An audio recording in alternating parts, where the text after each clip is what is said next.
रत्न, रतन. काही व्यक्तींची नावं ही त्यांच्या गुणांना अनुरूप असतात. रत्न जे प्रकाश वाटतात, रत्न जे चमकतात आणि दृश्य लोभसवाणं करतात, रत्न जे सुंदर देखणं रूप देतात. असंच एक रत्न भारतास लाभले आहे, माननीय श्री रतनजी टाटा.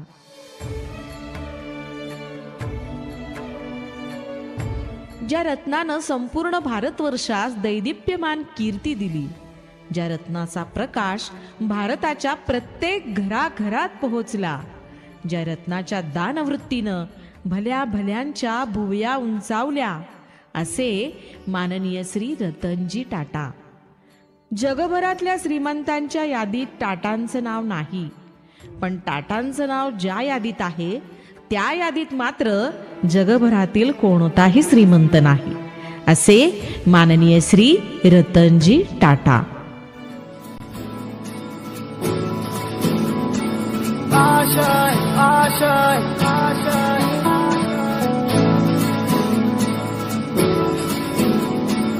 आशाय आशाय आशाय, कुछ पाने की हो आस आस, कोई अरमा हो जो खास खास. आशाएं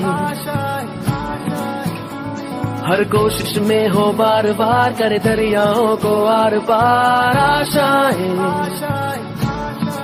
तूफानों को चीर के मंजिलों को छीन ले.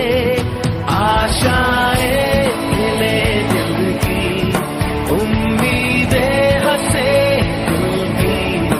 अब मुश्किल नहीं कुछ भी, नहीं कुछ भी. आशाएं ले दिल की, उम्मीदें हंसे दिल की. अब मुश्किल नहीं कुछ भी, नहीं कुछ भी.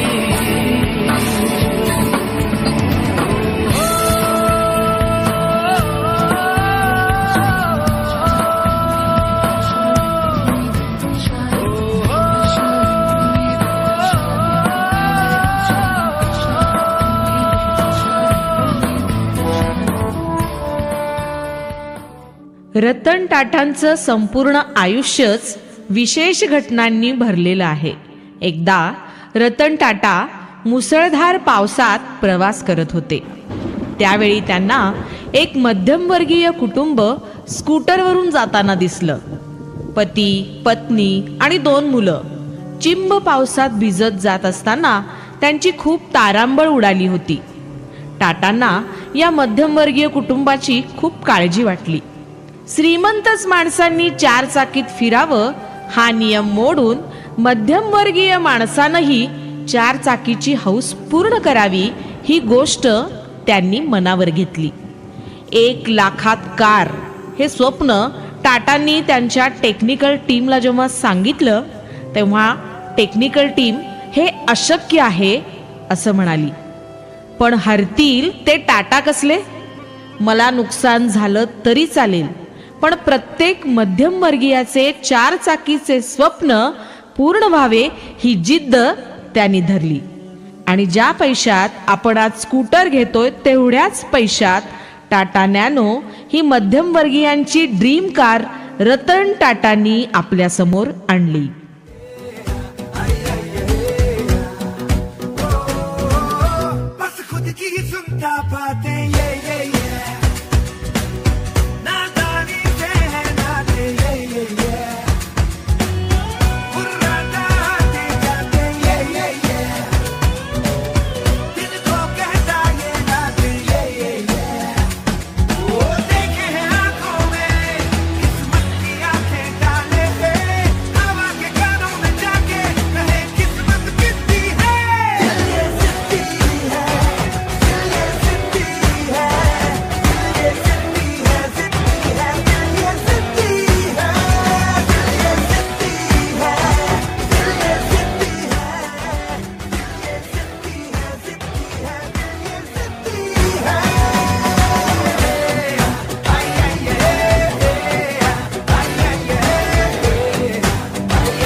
वर्ष 1998.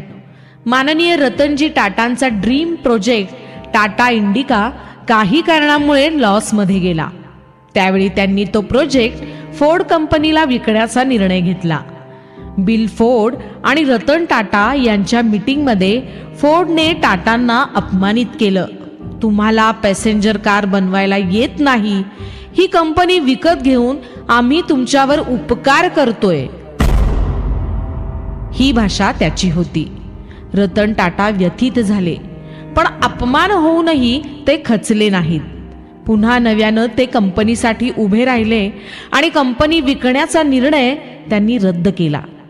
न्यू इंडिका V2 ही नवी कार टाटांनी बाजारात आणली आणि 18 महिन्यातच 1 लाखांच्या वर कारचा रेकॉर्ड ब्रेक सेल झाला.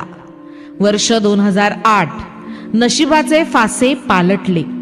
फोर्ड कंपनी दिवाळखोरीत निघाली आणि रतन टाटा यावेळी पुढे आले.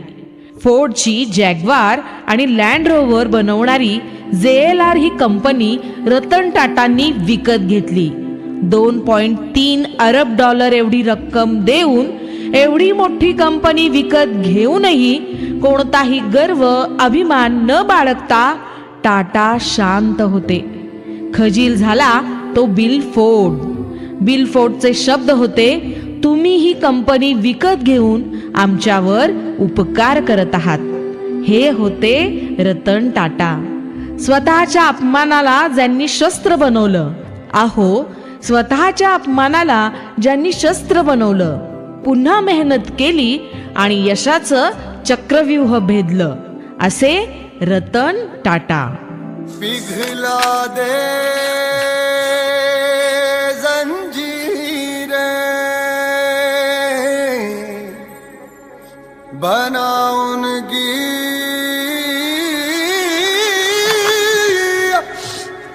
शमशीरें, कर हर मैदान फतेह बंदिया, कर हर मैदान फतेह.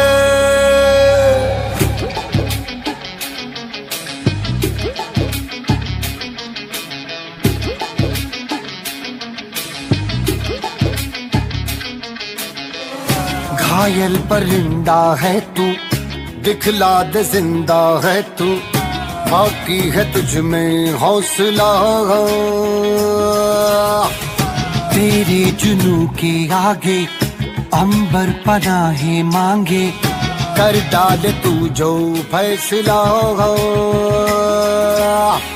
रूठी तकदीरें तो क्या, टूटी शमशीरें तो क्या, टूटी शमशीरों से ही हो. कर हर मैदान फतेह, कर हर मैदान फतेह, कर हर मैदान फतेह रे बंदिया, हर मैदान फतेह. कर हर मैदान फतेह, कर हर मैदान फतेह, कर हर मैदान फतेह रे बंदिया, हर मैदान फतेह. 26/11/2008. मुंबईसाठी काळा दिवस.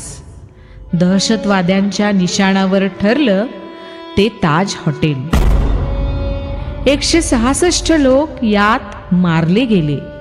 त्यात ताज हॉटेलचे कर्मचारीही होते.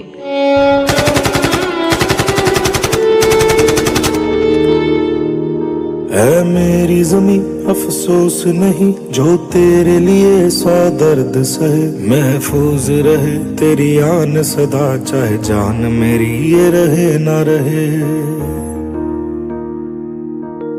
मेरी ज़मीं महबूब मेरी, मेरी नस नस में तेरा इश्क बहे, फीका ना पड़े कभी रंग तेरा, जिस्मों से निकल के खून कहे. या भीषण हल्ल्यातून सावरण्यासाठी रतन टाटांनी मदतीचे हात पुढे केले.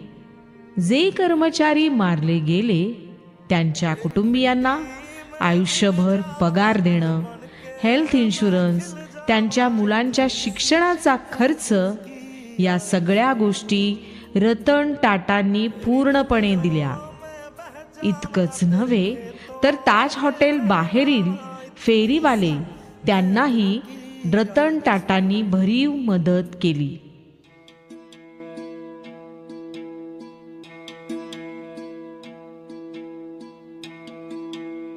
है सुना ये पूरी धरती तू चलाता है, मेरी भी सुन ले अर्ज मुझे घर बुलाता है. भगवान है कहाँ रे तू, है खुदा है कहाँ रे तू. प्रेक्षक हो, आपण विचार करूया, आपल्यातलं गेलंय कोण? आपल्यातून गेलाय उद्योग जगतातील एक महामेरू. आपल्यातून गेलाय शंतनू नायडू सारख्या दयाळू तरुणाच्या कल्पनेस मनस्वी प्रोत्साहन देणारा एक दिलखुलास मित्र. आपल्यातून गेलाय एक सच्चा प्राणी मित्र की जो